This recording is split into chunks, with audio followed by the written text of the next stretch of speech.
Here we are with our next stage of meals.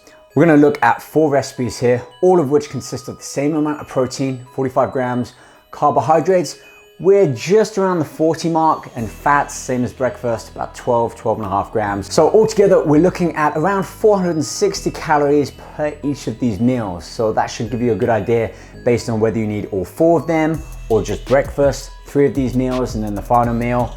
Again, head over to the article, you can really mix and match and find out what best suits you. We're gonna start things off with our carbohydrates. And as you see here, we've kind of got our proteins and carbs laid out. Whole number of different options that we can mix and match, but I'm gonna start with the carbs. They take the most to cook, or certainly for the preparation. And we're gonna make use of all of this. We've got our roasting potatoes that we're not gonna roast, we're gonna pan fry. We got our yams, we got our brown rice, and also I've got a little bit of oatmeal that I've ground up, just like with those morning oatmeals. You'll see how we use them in recipe number 2. The first one we're gonna do is a really great omelette. We're gonna pair that with probably our roasting potatoes. So let's start with those. Now you can see behind me, I've got all my pots and pans. Again, this is something that if you've got everything prepped out and you know what you're doing, 40 minutes, 45 minutes, cook everything that you need for the day, which means you really don't need to be spending an entire Sunday cooking food for that week, storing it, freezing it, eating food that's 4 or 5 days cooked old. I like my food fresh. Every night, get it done. The next day, I've got my food as and when I need. Just keep it in the fridge or take with me. We're gonna take our potatoes. They're already washed, and really simply, just gonna cut them in half. We're gonna pan boil these, get them nice and soft, and then finish them off in our skillet over there, adding in some herbs, some spices, some different flavorings. Obviously, you can roast these, you can bake them, just giving us more options for how we prepare the same ingredients. Makes it really easy when we're out shopping, and I do have a shopping list. You can download that on the article. Shows you exactly what you need to get for the entire week. So here we've got our potatoes. I'm gonna use our big pan here. We're gonna add a little bit of salt. Got Himalayan pink sea salt here. Now, whether you follow family recipes, you get them off the internet or off TV, a lot of this just comes down to what works best for you. If you like the food, if it tastes good, if it's something that you can maintain, you're much more likely to stick to that regimen, and it's consistency, just like with training, that's gonna help deliver those results. So let's take our potatoes, we're just gonna put them in there, let them boil, get it up to boiling, and then we'll simmer them 6-8 minutes. You don't want them too soft, but just firm enough that when we pan fry them, we get that delicious sort of pan fried texture. We can add some of the other herbs and spices in there. That's on there. Hey, whilst we're talking about carbs, let's get to work on the other. Got a nice big fat yam here. Now I'm actually gonna use a carrot peeler. We're gonna take the skin off. Not so much for a nutritional reason. If I have baked potatoes or I roast the yams, which are delicious, I keep the skins on. This all comes down to efficiency for cooking, and you'll see how.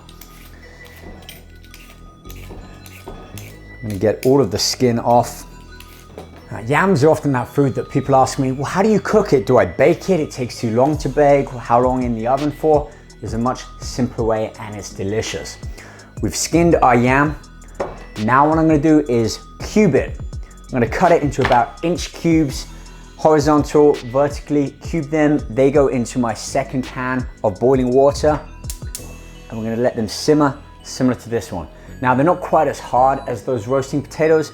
We're gonna actually season them with our salt and pepper, a little bit of cinnamon, and a few other herbs over there that you'll see once we get cooking.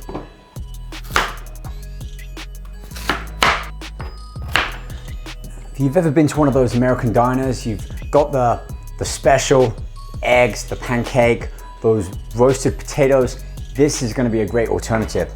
We can cook them in the same way that we're doing with these roasting potatoes, and then once they're soft, get them out, drain them, and kind of flash pan fry them, a little bit of coconut oil, delicious taste in there. You get this really nice texture that All we're doing is changing up how we cook the same ingredient that you'd otherwise boil or bake. So there's our yam, gorgeous red-orange color there. They're gonna go straight into the pan here. Moving on, we've got our baking potatoes, we've got our yams. Let's move on to our brown rice. This is one of my favorite ones. Riz brun.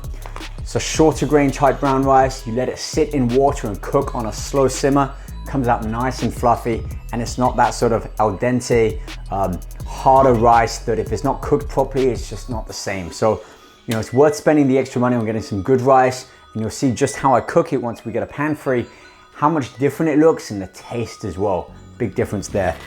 So we'll put that aside. Right, so our potatoes are busy cooking. We're gonna move on to the eggs, our protein source for meal 2. And you're probably thinking, eggs, how hard are they to cook?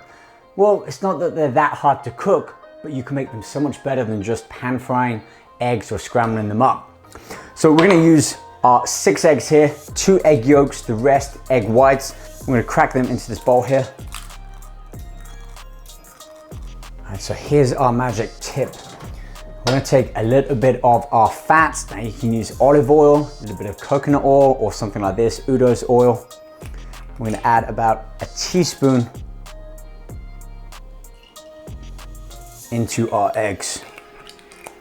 The reason we're doing this, when we mix it together, it helps everything bind, and when we pan fry it, we get much more of a kind of a creamier texture for eggs rather than just having everything go flat. You see what I mean? In there, we're gonna add some salt, some pepper, some Worcestershire sauce, something I picked up from back home in England, and mix everything together.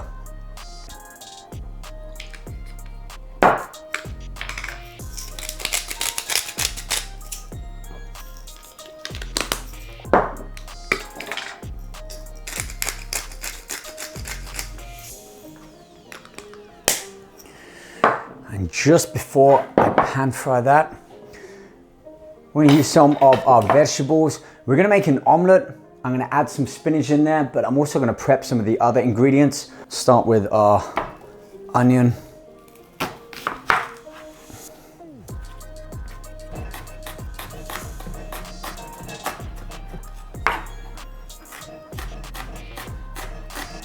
Take a handful of our mushrooms. They're already sliced, but we're gonna get them more diced.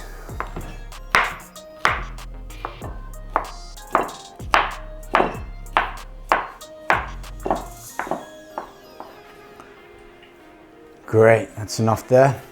And we're just gonna let it pan fry for about 2 or 3 minutes. And move it back to our eggs. We've got our healthy fats in there, we've got our yolks, we've got the egg whites, we've got some seasoning in there as well. Now we're just gonna mix it together.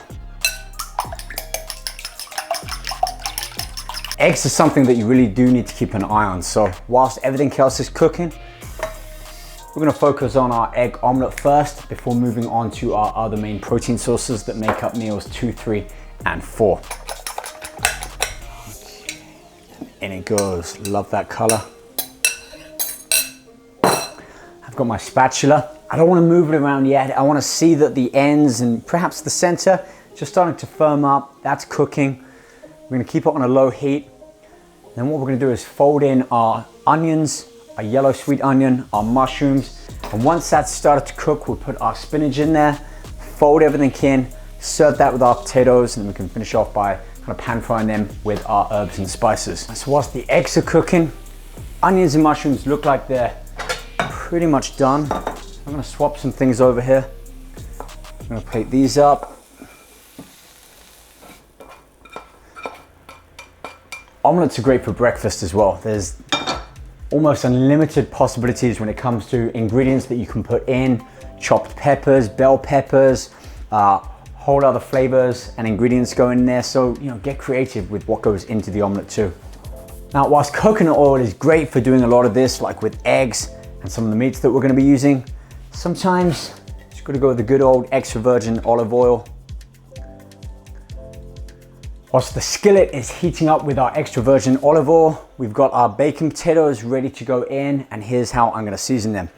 we have some good old-fashioned original Creole, some steak spice, and a little bit of seasoning salt. So here's what we're gonna do. First, we're gonna mix the potatoes with our spices. Put them into our pan here. Now, a lot of these spices have sodium in, salt, and that is something that we need to be aware of. I'm not saying exclude it altogether, but just be aware of the amount that you're putting in. And again, I've listed that on all of the recipes on the article. So I'm just eyeballing here from experience, but you'll see how much I really use within the recipe. I'm just moving everything around here, getting all of those spices mixed in with the potatoes. Into the pan they go. I'm gonna move them around. We're just gonna leave them in there for about 2 minutes. You don't really need much longer. They're pretty much cooked. This comes down to taste. If you're looking for absolute high quality nutrition, I'd leave this stage out and just serve them fresh from the pan after having sieved them. I'm gonna take a handful of our spinach. I'm gonna place it on about half of that. So if you think of a full circle and then half it, all of the ingredients go to one side. And this goes on top there. I'm gonna tease it around, making sure that we can really get under it. Fold it over without any tears. Whoa, look at that, it's gonna be a good one. Those potatoes are looking great.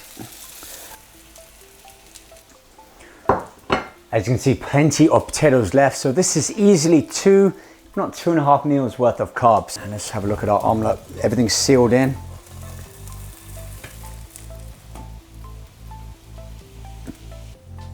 And we're getting our fats from the yolks, the avocado. You know, I'm gonna add a few olives in there as well. Change up the taste, a little bit more variety. Voila, and there we have it. Starting with our omelette stuffed with onions, mushrooms, and spinach. We've got our roasted baked potatoes that we first boiled in the pan, served with avocado and some olives there. It's one of my favorite meals as well. So we're gonna put that to one side and keep on cracking on with the rest of our 3-day meals.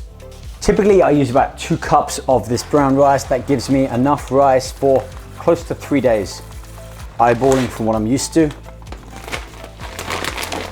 This kind of method of cooking as well really makes sure that we use up all of the food that we buy.